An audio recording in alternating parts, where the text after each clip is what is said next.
It's medieval Japan, and you're born in 1584 in a small village named Miyamoto. Being born in Miyamoto, and all your mom obviously gives you the name Benosk. Wait, what, you don't know who your dad is? And unfortunately you won't know your mom either. Because she passes away during childbirth. Luckily she had remarried a guy named Shinmin Muni, and he's going to be your dad. Muni is like the perfect blend of supremely skilled swordsman and supremely abusive stepfather you don't really like. Him and you get into a ton of fights with him, until he kicks you out of the house when you're 6. You go to live with your uncle, who's pretty chill because he's a Buddhist, so you live with your uncle for a few years, and you're 12 now. In one day you're walking around the town, and you see a poster that catches your eye. It's an open challenge for a sword duel from a guy named Arma Kihei. Looking to test his skill against anyone who's brave enough to face him, you grab a long stick. Find him, and tell him you're down to duel, and he accepts. The duel begins. And Arma draws his blade. You circle him with your stick, and he charges at you. You swing your stick with all your might, and you knock his sword to the ground. He looks at you with a mixture of confusion and fear in his eyes, and on instinct you quickly strike his head, and he collapses to the ground. You just won your first duel? Hooray. Oh wait, he's still alive. Music. Alright, that'll do it now. You just won your first duel. Hooray. Dueling is pretty fun, but your uncle didn't really like you fighting, and wants you to avoid violence and seek enlightenment. Your uncle is cool, so you listen to him until this guy named Tatashima Akiyama challenges you to a duel. When you're 15 and you go and kill him too. You decide that your life is probably not going to be the one your uncle wished for you. And so you change your name to Miyamoto Musashi and leave his home to go on a quest to become a great warrior. Puberty is hitting you hard now, and you shoot up to 6 feet tall, about a foot taller than everyone else around you. You're bigger and stronger than almost everyone you know, and just in time too. As it seems, the 100 red year wearing states period called. The Sengoku Jada is just about wrapping up. Everyone is choosing sides for the final battle between Tokugawa and Ishida. It's Mitsunari, who is subbing in for Toyotomi Hidori because he's still a kid. You and your stepdad Munisai, who you're kind of cool with, now side with the eventual winner Tokugawa, and you fight in some minor battles for him, but completely miss the main event, which was the Battle of Sequai. Gajara. Hundreds of years later, some guy who's writing a book about you will think this is too boring. So he'll say that you fought in that big battle for the losing side, which made you a Ronin. And this will then make people living 100 years later get upset when a stickman with glasses on YouTube says that you didn't fight, and say Gajara so upset that they'll have to write a comment to tell that stickman he's wrong, so you manage to survive the end of the Sengoku Jedi, but you still want to fight people, so you begin wandering the country again looking for opponents. As you're wandering, you remember that your stepdad Munisai had kind of become famous by beating the headmaster of a legendary fencing school in Kyoto. So you decide to travel there and challenge them as well. You're 20 now, and arrive in Kyoto in 6004. You find the school, which was run by the Yoshioka family, and you challenge the headmaster to a duel. The head of the school is this guy Yoshio Sajudo, and he remembers your stepdad beating their headmaster and wants revenge. He agrees to a duel with wooden swords and gives you the time and place to meet. He seems pretty angry for some reason, and this makes you think, you know what would be funny? If he gets even angrier. So when the time of your duel comes, you don't show up on time. You make him wait for hours. And when you do finally get there, you look at his face, and he's fuming as soon as he sees you. He charges at you, blinded by rage. Caused by your disrespect, you quickly ready your wooden sword, and as he approaches you, strike his shoulder, breaking it. Hooray, another duel won. His students carry him away, and after he recovers, he quits swordsmanship, becomes a monk.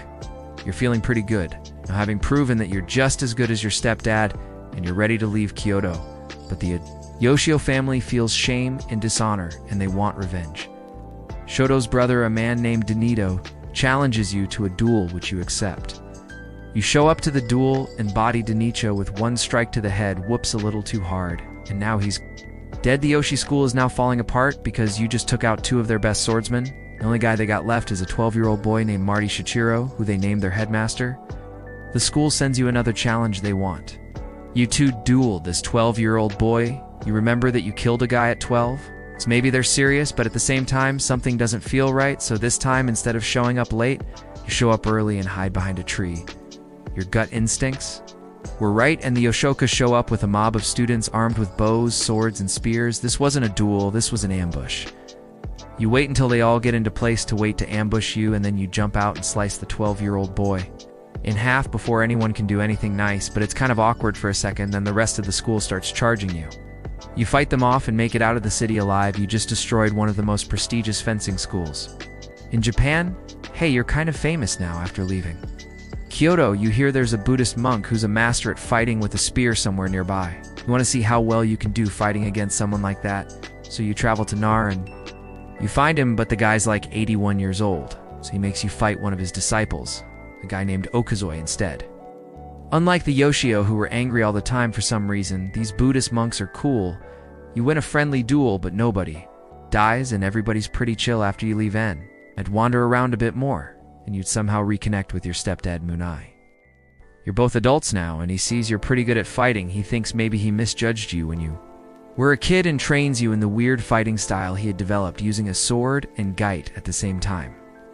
You take this teaching and apply it to your own two-sword style of fighting that you've been trying to figure out.